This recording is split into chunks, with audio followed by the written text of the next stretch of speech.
કંપનીના ઓનર્સ આશીષભાઈ, દીપકભાઈ, બોર્ડ ઓફ ડાયરેક્ટર્સ, સન્માન્ય સૌ અધિકારીશ્રીઓ, પદાધિકારીશ્રીઓ, ગામના સરપંચશ્રી,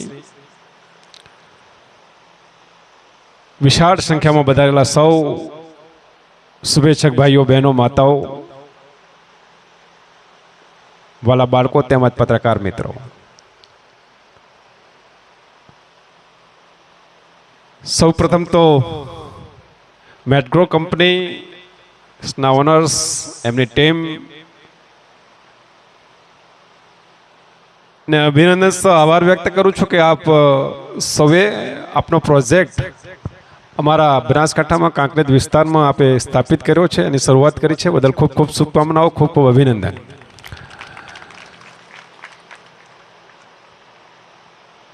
કંપની હજુ પણ વધારે પ્રગતિ કરે, વધારે પણ બીજા પ્રોજેક્ટો સ્થાપિત કરે અને ખૂબ ખૂબ સફળ થાય એવી ખૂબ ખૂબ હૃદયપૂર્વકની શુભકામનાઓ પાઠવું છું.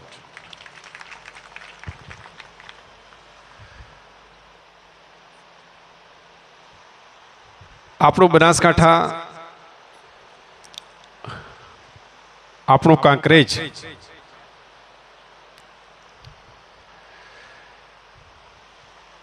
એમાં ખાસ કરીને આપણો કૃષિ અને પશુપાલન આધારિત વિસ્તાર, ને એમાં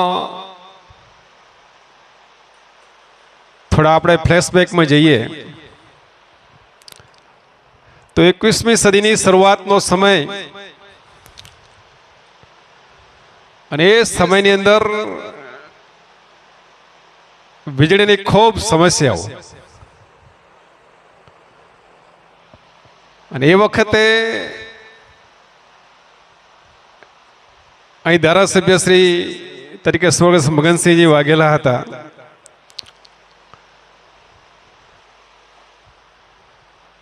અને એ વખતે ધારાસભ્યો જોડે અને ખાસ કરીને આગેવાનો જોડે મોટા ભાગે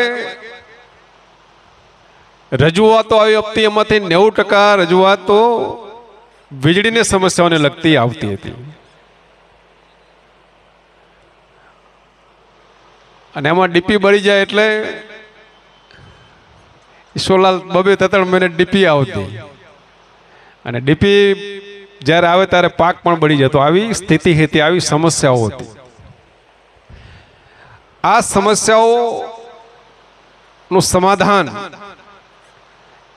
જેમને કર્યું છે એમને આ વખતે આપણે યાદ કરવા જોઈએ કે જેમના જીવનમાં એક જીવન મંત્ર છે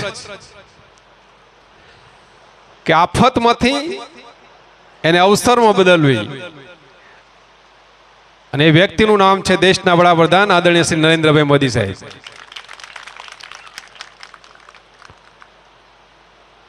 મને યાદ છે કે આખા દેશની અંદર સૌથી પહેલા જ્યોતિગ્રામ જિલ્લા તરીકે પાટણ જિલ્લાને કર્યો હતો. અને એ વખતે આખા દેશમાં નવાઈ લાગી કે ગામડાની અંદર પણ 24 કલાક વીજળી આપી શકાય, અને ગામડાની અંદર પણ 24 કલાક વીજળી હોય. લાલકૃષ્ણ અડવાણીજીએ એનું લોકાર્પણ કર્યું હતું. એ વખતે મોદી સાહેબે કહ્યું હતું, અને ત્યારે તો ખેડૂતોના આંદોલનો ચાલતા હતા, આશીષભાઈ બહુ આંદોલનો ચાલતા હતા વીજળી માટે. ત્યારે મોદી સાહેબે કહ્યું હતું કે તમારે ભાઈ પાણી જોઈએ છે કે વીજળી જોઈએ છે? અને ત્યારે ખેડૂતો કે પાણી જોઈએ છે. ત્યારે ખેડૂતોને કહ્યું હતું કે હું પાણી પણ આપીશ અને વીજળી તમારા ઘરે ઉત્પાદન થતી છે. અને એ દ્રશ્ય આજે આપણે જોઈ રહ્યા છીએ કે ભાઈ આપણે જ્યાં ડિમાન્ડ હતી, જેના માટે આંદોલનો થતા હતા, જરૂરિયાતો હતી, ત્યાં આપણા ઉણ ગામની અંદર આ પ્રોજેક્ટ થયો છે. મિત્રો, ખાસ કરીને કંપનીના ઓનર્સ અને ડાયરેક્ટરોને પણ મારે અભિનંદન આપવા છે. દીપકભાઈ વાત કરી કે એમનો ધંધો યાર્ડનો છે, પણ એન્વાયરમેન્ટને લગતા વિષયોને ધ્યાનમાં રાખી વીજળીનું ઉત્પાદન તો પહેલાં ઘણી બધી રીતે થતું હતું, પણ ગ્રીન એનર્જીને કહી શકાય, જેને સોલાર પ્રોજેક્ટ કહી શકાય, એમાં તમે કંપનીએ રસ દાખવ્યો છે. એટલે કંપનીને પણ ફરી અભિનંદન આપું છું. મિત્રો, આપણી સંસ્કૃતિ એ પ્રકૃતિમય જીવન પદ્ધતિ છે. એના કારણે દુનિયામાં સૌથી વધારે સનાતન ધર્મ સંસ્કૃતિ ચાલી છે. આ દુનિયાની અંદર અનેક સંસ્કૃતિઓનો ઉદય થયો અને અંત થયો, પણ સનાતન ધર્મ સંસ્કૃતિ છે એ હર હંમેશના માટે પ્રકૃતિમય જીવન પદ્ધતિ સાથે જોડાયેલી છે. સત્યમ શિવમ સુંદરમ ના આધાર પર જોડાયેલી છે.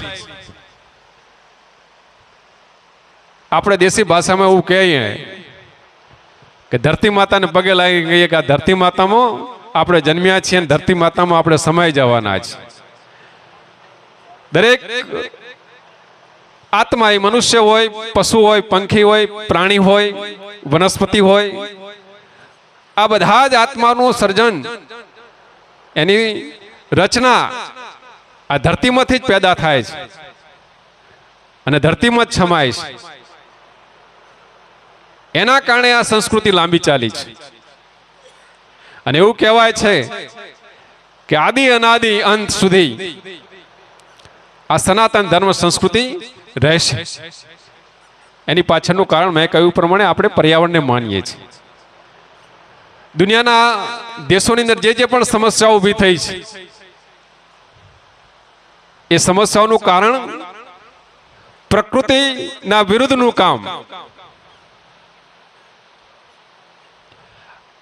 આપણે વૃક્ષો કાપીએ તો પ્રકૃતિ વિરુદ્ધનું કામ છે.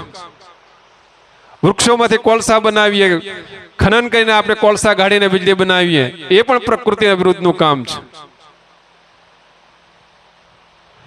અનેક સંશોધનો થયા છે. અનેક સંશોધનોના કારણે વિકાસ પણ થયો છે, પણ એ પ્રકૃતિ આધારિત ન હોય તો એ જ વિકાસ વિનાશ તરફ લઈ જતો હોય છે.